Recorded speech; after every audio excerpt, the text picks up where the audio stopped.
औज़ुबिल्लाहिमिनश्शैतानिर्रजीम बिस्मिल्लाहिर्रहमानिर्रहीम रब्बी यस्सिर वला तुअस्सिर वतम्मिम बिल खैर व बिका नस्तईन रब्बी ज़िदनी इल्मा रब्बी ज़िदनी इल्मा। आमीन या इलाही आमीन। अस्सलामु अलैकुम रहमतुल्लाह। नाज़रीन, आज हमारा जो टॉपिक होगा करंट अफेयर का ही एक टॉपिक है, चाइना सेंट्रल एशिया समिट। तो इसको विदाउट वेस्टिंग टाइम हम स्टार्ट करते हैं। ये तकरीबन एक माह पहले 18 से 19 मई 2023 को चाइना के अंदर ये मुनअकिद हुई। और इसके अंदर चाइना और सेंट्रल एशियन रिपब्लिक्स, मतलब कि जो 4 से 5 स्टेट्स हैं सेंट्रल, जिसमें कजाकिस्तान है, किर्गिज़स्तान है, तुर्कमानिस्तान है, उज़्बेकिस्तान है। तो ये जो सारी स्टेट्स थी 5, ये इकट्ठी हुई। इन्होंने बैठ के जो चाइना है वो क्या कर रहा है कि वो अब अपना जो इन्फ्लुएंस है वो इंक्रीज करने की कोशिश कर रहा है। ठीक है। जब भी एक इंटरनेशनल रिलेशन का एक कंसेप्ट है, रियलिज्म का कंसेप्ट है कि बैलेंस ऑफ पावर। तो बैलेंस ऑफ पावर किस तरीके से की जाती है कि वो आप ज़्यादा से ज़्यादा ना फिर अलाइज बनाते हो। ठीक है, आप ज़्यादा से ज़्यादा लोगों को अपनी जो ब्लॉक है उसके अंदर एंटर करते हैं। That was the same case when US and USSR was involving and getting the support of multiple Nations during the cold war one, जो 1945 से ऑनवर्ड हुई थी। उसके अंदर उनका भी यही एक मकसद था कि हम ज़्यादा से ज़्यादा लोगों को, ज़्यादा से ज़्यादा नेशंस को अपने ब्लॉक के अंदर शामिल करें। That was the reason कि when Pakistan got independence, received invitation from both USSR and from the USA, and we went to USA and we entered in the USA bloc and we joined CETO, CENTO, and further we made multiple likewise agreements with the USA against USSR। ठीक है। तो अभी भी जो अब China है वो क्या कर रहा है कि क्योंकि अब US has considered it as a competitor, या एक जो एक कन्फ्रंटेशन इनकी आपस में स्टार्ट हो चुकी है, तो अब दोनों जो नेशंस हैं वो ज़्यादा से ज़्यादा अलाइज बनाने की कोशिश कर रही हैं। अब जब ये 18 से 19 मई को 2023 को ये मीटिंग हो रही थी चाइना के अंदर, एट द सेम टाइम एक और मीटिंग भी हो रही थी, और वो थी G7 की मीटिंग, और वो हो रही थी जापान के अंदर। जब जापान के अंदर सारी G7 नेशंस जो हैं वो चाइना को कंडेम कर रही थी, तो यहाँ पर चाइना सेंट्रल एशियन रिपब्लिक्स के साथ बैठ के अपने ही फ्यूचर की एक जो एक्सप्लोरेशन है और एक्सपेंशन है उसके बारे में बात कर रहा था। तो हम आज यही देखते हैं कि ये जो चाइना सेंट्रल एशिया समिट है ये क्यों ज़रूरी है, और इसके फर्दर हम इम्प्लीकेशंस देखेंगे। ये पहली तो बात ये है कि ये पैरेलल हुई उसके जब G7 की समिट हो रही थी। ठीक है। और G7 का जो फोकस था वो था यूक्रेन वॉर के ऊपर, जबकि चाइना सेंट्रल एशिया जो समिट थी इसका फोकस 3 से 4 चीज़ों के ऊपर था। एक था सोवरेनिटी, ठीक है, दूसरी थी टेरिटोरियल इंटेग्रिटी, और तीसरा था security, security of the region. ठीक है। सोवरेनिटी का कंसेप्ट आपको ऑलरेडी मैंने आईआर के अंदर पढ़ाया हुआ है। अगर आपने वो नहीं किया तो पहले आप उसे देख लें, आपको उस चीज़ से आइडिया हो जाएगा सोवरेनिटी का। सोवरेनिटी का वैसे मैं आपको एक जनरल सा आइडिया दे देता हूँ।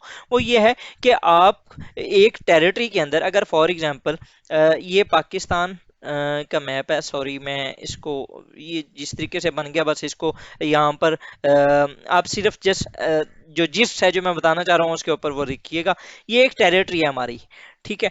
तो अब इसके अंदर जो गवर्नमेंट है, it is free from anyone, चाहे वो फॉरेन है पावर है, या कोई भी फॉरेन डिग्नेटरी है, या किसी भी चीज़ की कोई फॉरेन नेशन है, या इंटरनल, चाहे वो आपके नॉन स्टेट एक्टर्स हैं या बिजनेसमैन है या कोई ऐसी कम्युनिटी है। स्टेट इज, जो गवर्नमेंट है, it is sovereign to make laws, to make any sort of constitutional amendments, or to exert its authority on the public। मतलब कि जो एक सोवरन नेशन होती है वो क्या होती है कि वो एक फ्री होती है to exert its authority on the specific territory, और उस स्पेसिफिक टेरिटरी के अंदर चाहे जितनी भी पॉपुलेशन रहती है वो उसके कंट्रोल में होगी। ठीक है। तो जो चाइना है वो ये चाहता है कि एक जो हमारी नेशंस हैं, जो हमारी टेरिटोरियल इंटेग्रिटी है, और जो हमारी स्टेट्स हैं, वो सॉवरन होनी चाहिए in their decisions. No one has the power to influence their decisions. ठीक है। अब चाइना ये चाहता है कि यूएस जो जगह जगह पे जाके वहां पर स्टेट्स के जो डिसीजंस हैं उनको इन्फ्लुएंस कर रहा है, ये नहीं होना चाहिए।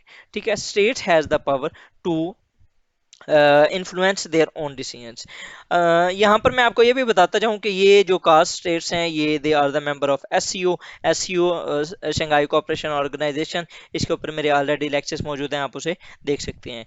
और इसके apart from CARs and China there are the important members of SCO Iran, Pakistan, India and Russia, मतलब कि ये एक रीजनल ऑर्गेनाइजेशन है। अब why Central Asia is important for the China. अब इसकी हम अगर देखें तो चाइना नीड्स एनर्जी, ठीक है। China is the hub of energy, Central Asia is the hub of energy and the great game.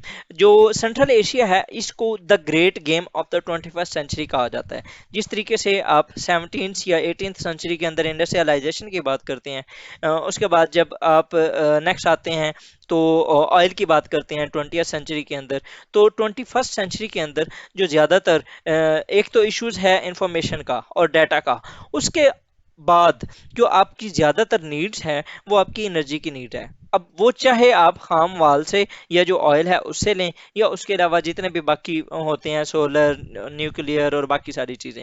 लेकिन चाइना क्योंकि it is the second largest after India population of the world, तो अब उसको क्या चाहिए, उसको एनर्जी चाहिए। और जो सेंट्रल एशिया है it is the hub of energy. अब वो ये दोनों यहाँ पर इनके जो इंटरेस्ट हैं वो मैच होते हैं और दोनों एक दूसरे के साथ कोऑपरेट कर सकते हैं। सिमिलरली मलाक्का डायलमा, अब यहाँ पर मैं आपको ये रूट बता दूं, चाइना का जो पहले जो ट्रेड होती है वो यहाँ से होती है ज़्यादातर, ठीक है। अब चाइना क्या कहता है यहाँ पर जो ज्यादातर अगर आप ये देखें कि ये जो प्रेजेंस है वो यूएस के जितने भी अलाइज हैं, जिनमें सिंगापुर है, मलेशिया है, इंडोनेशिया है, ठीक है, तो उनकी उनकी यहाँ पर ना ज्यादा प्रेजेंस है। तो चाइना का ये एक डायलेमा था कि यहाँ से जब वो जाता है तो यहाँ पर उसको डर सा लगा रहता है। दैट इज द रीजन कि उसने ये जो पाकिस्तान के साथ कॉपरेशन की और यहाँ से सी पैक वगैरह वो बन रहा है। तो सिमिलरली चाइना के लिए सेंट्रल एशिया ये इसलिए भी इम्पोर्टेंट है कि वो यहाँ से ये इधर वो जा सकता है और उसकी जो ट्रेड रूट्स हैं या उनको वो यूटिलाइज कर सकता है। Similarly diplomatic and global power influence, अब जिस तरीके से मैं आपको पहला मैंने बात ही यही बताई थी कि जब ग्लोबल पावर्स हैं वो ज़्यादा से ज़्यादा इन्फ्लुएंस करने की कोशिश करती हैं, स्टेट्स को अपने ब्लॉक में एंटर करने की कोशिश करती हैं, तो चाइना भी वही कर रहा है। वो पहले मिडल ईस्ट में गया, पहले उसने ईरान के साथ $400 बिलियन की ट्रेड की, उस डील की, उसके बाद फिर वो इंडिया सॉरी सऊदी अरेबिया गया, वहाँ जाके उसने $30 बिलियन की डील की, फिर उसने ईरान और सऊदी अरेबिया की आपस में कॉपरेशन जो थी वो स्टार्ट करवा दी। अब मिडल ईस्ट के बाद, क्योंकि मिडल ईस्ट के अंदर जो ज़्यादा मेजर पावर्स थी वो ईरान और सऊदी अरेबिया ही थी, उसको उसने कर लिया कंकर। अब वो नेक्स्ट किधर जा रहा है, वो सेंट्रल एशिया की तरफ जा रहा है। अब सेंट्रल एशिया के अंदर जो मेजर नेशंस हैं वो कजाकिस्तान, किर्गिस्तान, तुर्कमानिस्तान, उज्बेकिस्तान, वो उनके साथ बनाने की कोशिश कर रहा है और अपना इन्फ्लुएंस यहाँ पर भी फैला रहा है, ठीक है। तो बेसिक मकसद क्या है, वही ग्लोबल इन्फ्लुएंस, वो जो ग्लोबल पावर वाला इन्फ्लुएंस होता है। उसके बाद जी इट वांट्स, जो चाइना है वो wants a big brother type relations with central Asian Republic. पहले ये काम रशिया कर रहा था क्योंकि रशिया अभी इस टाइम इंगेज है इन यूक्रेन वॉर, तो China has observe the vacuum of power, और ये जो एक स्पेस उसने फील की तो उसने अपने आप को वहां पर फिट करने की कोशिश कर रहा है।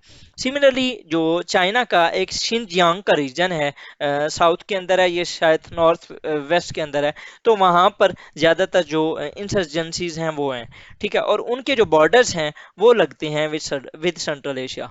तो इस वजह से भी चाइना उनके साथ कोऑपरेशन करना चाहता है ताकि वो जो एक इंसर्जेंसीज वाला इश्यूज है उसको भी रिजॉल्व किया जा सके।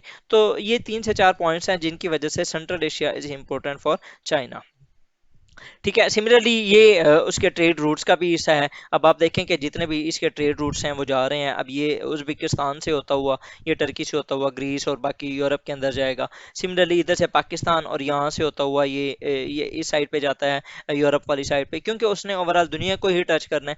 तो चाइना कोशिश ये कर रहा है कि ज़्यादा से ज़्यादा एवेन्यूज़ को वो एक्सप्लोर करें। Further why China is important for Central Asia. पहला, ग्रेट पावर अम्ब्रेला। हमेशा से अब जो छोटी स्टेट्स हैं वो क्या कहती हैं, वो कोशिश करती हैं कि हम किसी न किसी बड़ी पावर के अम्ब्रेला के अंदर आ जाएं ताकि हमें कोई भी जो बड़ा जो चौधरी है, अब जिस तरीके से एक एक कोई गांव होता है तो वहां पर ज्यादा से ज्यादा लोग जो होते हैं वो चाहते हैं कि हम चौधरी की जो अंडर सुपरविजन रहें, क्योंकि अगर फॉर एग्जांपल कल का कोई भी कोई मसला आ जाता है तो चौधरी आके हमें संभाल लेगा। इसी तरह जो यहाँ पर जो स्टेट्स हैं, ये सेंट्रल एशियन रिपब्लिक्स हैं, वो ये चाहती हैं कि हमें भी एक जो एक ग्रेट पावर है उसके हम अंडर सुपरविजन रहें, ताकि हमें अगर कल को कोई मसला होता भी है तो हमें वो बचा सके। Similarly trade market, second largest population है, एनर्जी कंजप्शन बहुत ज़्यादा है, तो सेंट्रल एशियन रिपब्लिक्स जो हैं उनके पास एनर्जी बहुत ज़्यादा है, तो वो ये चाहेंगी कि उनको कोई मार्केट मिले, तो उसके लिए China is the best option. Similarly infrastructure building के जो सेंट्रल एशियन रिपब्लिक्स हैं उनके पास इतना सरमाया नहीं है कि वो लगा सकें, चाइना के पास सरमाया है, तो वो क्या हो सकता है कि दोनों एक दूसरे के साथ कोलैबोरेशन करके फॉरेन डायरेक्ट इन्वेस्टमेंट और विन विन सिचुएशन है फॉर बोथ। उसके बाद जी लैंड लॉक नेशंस हैं and need ports, China is building Gwadar, बंदरबास, ये यहाँ पर अगर फॉर एग्जांपल हम यहाँ पर देख भी लें कि ये जितनी भी स्टेट्स हैं, आप देखें कि इनको कोई भी रूट, कोई इस तरह का मेजर जो ओशन है या कोई इस तरह की पोर्ट वगैरह नहीं लगती, इनके पास दो से तीन ऑप्शन है, या फिर ये ऊपर से रशिया वाली साइड पे जाएं, या फिर ये इधर से अफगानिस्तान से होते हुए पाकिस्तान जाएं, या फिर ये चाइना वाला जो रास्ता है उसको यूटिलाइज करते हुए यहाँ से इधर जाएं। तो इस ये जो लैंडलॉक नेशंस हैं इनके लिए ये एक बहुत क्रिटिकल पॉइंट है, and for that reason they can use Pakistan के जो इशू गवादर पोर्ट है या ईरान की जो बंदर अब्बास पोर्ट है उसको यूज़ कर सकते हैं। सिमिलरली फिजिकल प्रॉक्सिमिटी, जो बॉर्डर शेयर करती हैं ये चाइना के साथ, और जब आपका कोई एक दोस्त हो और वो एक अच्छा खासा, मतलब कि आपके घर के साथ कोई MNA या MPA रहता हो तो आपके तो भाग लग गया ना, तो same is the situation with the central Asian republics, क्योंकि उनके साथ ही उनके बॉर्डर्स जो हैं वो शेयर करती हैं, ग्रेट पावर है एक, और आने वाले दौर में उसका उसकी कन्फ्रंटेशन भी होनी है। तो ये जो है ना geography, it has both positive and negative impacts. ठीक है, इसको ये लंबा हो जाएगा लेक्चर, इसको हम इंशाल्लाह फिर किसी लेक्चर के अंदर इसको हम फर्दर देखेंगे। कल्चरल एक्सचेंजेस हैं, उसके अलावा रीजनल कॉमन प्रॉब्लम्स हैं लाइक टेररिज्म, एक्सट्रीमिज्म, तो उसके ऊपर भी इनके जो लाइक माइंडेड इंटरेस्ट हैं, तो दैट इज़ द रीज़न कि जो चाइना है it is more important for Central Asia. और अब जो फोकस था चाइना सेंट्रल एशिया समिट का, वो मैंने आपको ऑलरेडी बताया, sovereignty, territorial integrity and security. और ये जो चीज़ें हैं ये सिर्फ एक चाइना का मसला नहीं था, ये सारी स्टेट्स का मसला था, जो कि पांच बाकी भी हैं। जबकि इन कंपैरिजन आप G7 की बात कर लें तो वो यूक्रेन वॉर वहाँ पर ज़्यादा से ज़्यादा फोकस की गई। अब वो जो यूक्रेन वाला इशू है वो सिर्फ एक स्टेट का मसला है, और वो है यूएसए।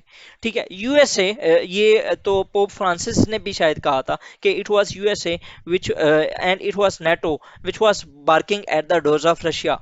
और ये जो रशिया ने इन्वेजन की है यूक्रेन के अंदर, यूएस और Europe, they are equally responsible for this invasion. ठीक है, तो वो उन्होंने जानबूझ के की है। अब उसके लिए अब यूएस, क्योंकि वो चाहता है कि दुनिया के अंदर हर वक्त कोई ना कोई लड़ाई होती रहे, लेकिन जो चाइना है वो ये नहीं चाहता, वो पीसफुल और एक विन विन कोऑपरेशन और सिचुएशन और एक कामनेस माइंड का की जो नेशन है। ठीक है, वहाँ की जो लीडरशिप है वो ये चाहती है कि दुनिया के अंदर रहें तो एक पीसफुल तरीके से रहें। तो for that reason they are trying to cooperate, और they are trying to on the other side जो वेस्ट है, they are trying to confront. Warning science for USA, अब देख लें कि इन द पास्ट जब 1991 से ऑनवर्ड अगर आप देखें तो USA considered as a global policeman of the world. ठीक है, लेकिन अब ये जो इश्यूज हैं वो रिजॉल्व कौन करवा रहा है? चाइना। आप रशिया यूक्रेन वॉर देख लें, उसने पीस फार्मूला दिया था, आपने अगर वो नहीं देखा तो मेरे रशिया यूक्रेन वॉर वाली जो प्ले लिस्ट है उसके अंदर आप जाके देख सकते हैं।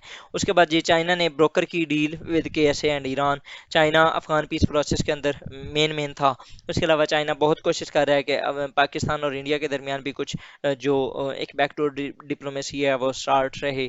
ठीक है, under the help, with the help of UAE। ठीक है, ये तकरीबन लास्ट टाइम जो हमारी 2021 या 20 के अंदर एक सीज फायर भी हुई थी वो भी with the help of China and UAE थी। मोस्टली ये कहा जाता था कि UAE है बैक एंड पे, लेकिन मल्टीपल रिपोर्ट्स और पॉलिटिकल एनालिस्ट ये भी कहते हैं कि it was China which was pursuing both of the Nations. ठीक है। उसके बाद ये अगर फर्दर देखें तो हरीडली विड्रॉल फ्रॉम अफगानिस्तान, ये भी आप देख सकते हैं कि किस तरीके से अफगानिस्तान के अंदर से यूएसए गया है। तो वो एक जो ग्लोबल पुलिसमैन वाला जो रोल था वो यूएसए का कम होता हुआ नजर आ रहा है और चाइना का राइज होता हुआ नजर आ रहा है। उसके बाद जी मैंने अगर इसका करंट एनालिसिस करें इसका, तो क्रिटिकल एनालिसिस करें तो ऑलरेडी वैसे मैं वो पूरी वीडियो के अंदर बता ही चुका हूँ कि जो G7 है या यूक्रेन वॉर है उसका ज़्यादातर फोकस किस चीज़ पे था, यूक्रेन वॉर पे। जबकि चाइना का जो ज़्यादातर कोशिश है वो क्या है कि big plan for Central Asia. अब सेंट्रल एशिया को ज़्यादा से ज़्यादा वो इंफ्रास्ट्रक्चर बिल्डिंग और उनकी sovereignty, security, territorial integrity, trade और इस तरीके से एनर्जी की जो डील्स हैं वो कोशिश कर रहा है ताकि हमारे ज़्यादा से ज़्यादा उनके जो इश्यूज हैं वो रिजॉल्व हो जाएं।